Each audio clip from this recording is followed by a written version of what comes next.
मैले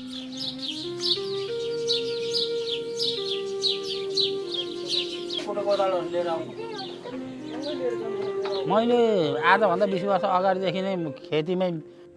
छेउमा त्यहाँ खेती गरेँ अनि माथि रमाइलो चोक खेती गरियो त्यहाँबाट आएर यहाँ मास्तिर 5 वर्ष एउटैको गरेँ त्यहाँबाट अनि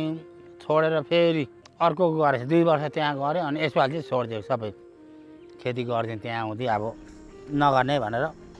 छोडिदिएछ अहिले दुःख बेसी उब्जनी कम्ती त्यही भएर छोडेको मैले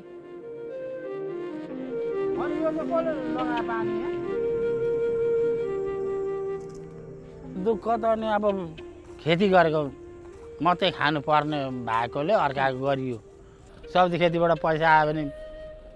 त्यत्रो दुःख गर्नु परेन त्यो अर्काकोमा नकुरे भएर ढुक्कै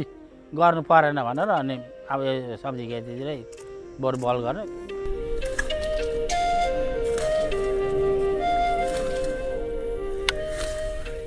तालिम भनेको त बिरुवा राख्ने यसरी राख्नुपर्छ भन्नुभयो त्यो ठिक अब उहाँहरूले सिकाउनु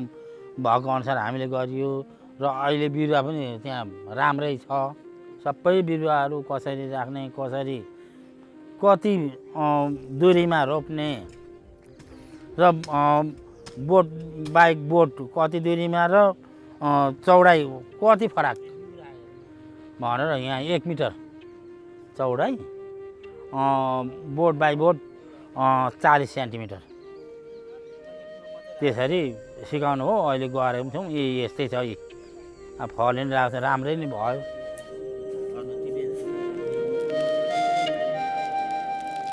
गाईको मल लगाउनुपर्छ अरू लगाउनु हुँदैन है भन्नुभएको थियो अब त्यही अनुसार नै गर्दैछौँ अहिले मेरो टनेलमा भनेको त्यो एउटामा काँक्रा छ अलिकति कोपी छ कोपी चाहिँ बाहिर छ आलु मुन्तिर छ यो टमाटर भयो करेला यहाँ रोपिदिनु पर्यो यहाँनिर भनेको चाहिँ हामीलाई हल्का नै राम्रो होइन साथीभाइ नि भेटिने यहाँनिर अनि यसो खुल्ला हिँड्नु पाइयो माथि क्याम्पमा बसेर त के गर्नु कि फुत्तै निक्लेर बाहिर पनि गइन्छ अनि ड्याममा के सुत्नु पऱ्यो कि त्यो बाहिर भित्र बसेर त हुन्थेन अहिले त यहाँ त अब म दसैँको टिकाको दिन पनि यहाँ आएर भेला भएर अब गफसफ गरिन्छ अब त्यस्तै साथीसँग भेला नि हुने एकछिन काम पनि गरिन्छ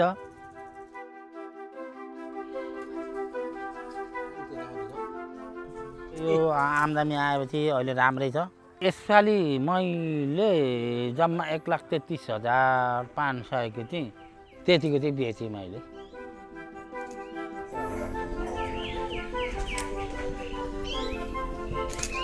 दसजनाको परिवार छ एउटालाई लुगा चाहियो के चाहियो 10जना परिवारलाई त अब खुसी त अब अनि त्यस्तै भने अब कपडा सपडा यताउता अहिले जाडो लाग्यो जाडोको कपडाहरू यताउता अब त्यस्तै हो नि खर्च भनेको अब सबैले पुग्ने हिसाबकै गर्नु पऱ्यो नि त आफूले अब छोराछोरी नातानातिनीलाई खानु दिने यताउता गर्नु अब सागसब्जी अब मासु खान्छ मासु सबै पुगिरहेको छ अहिले राम्रो भएको छ नि त यो नआउँदा चाहिँ धेरै गाह्रो हुन्थ्यो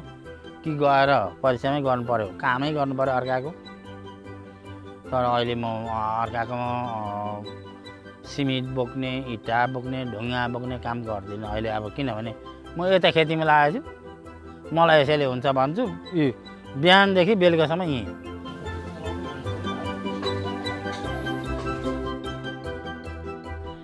घर बनाएँ यसपालि ढलाइ गरेको छैन ढलाइ गरेँ अनि बाँसको बेरा लगाइयो अनि त्यहाँदेखि पाइप किनेर ल्याएर 20,000 को हिजै पाइपहरू किनेर ल्याएर सबै अब ठिक्क गरिरहेको छु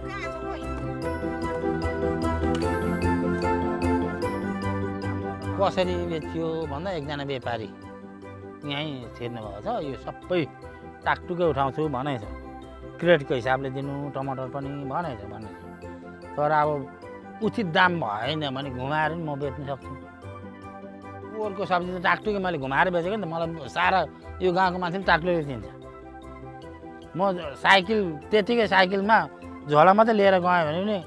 के सब्जी ल्यायो भनेर बोलाउँछ अहिले मलाई त्यसरी मेरो ग्राहकहरू पनि छ धेरैजना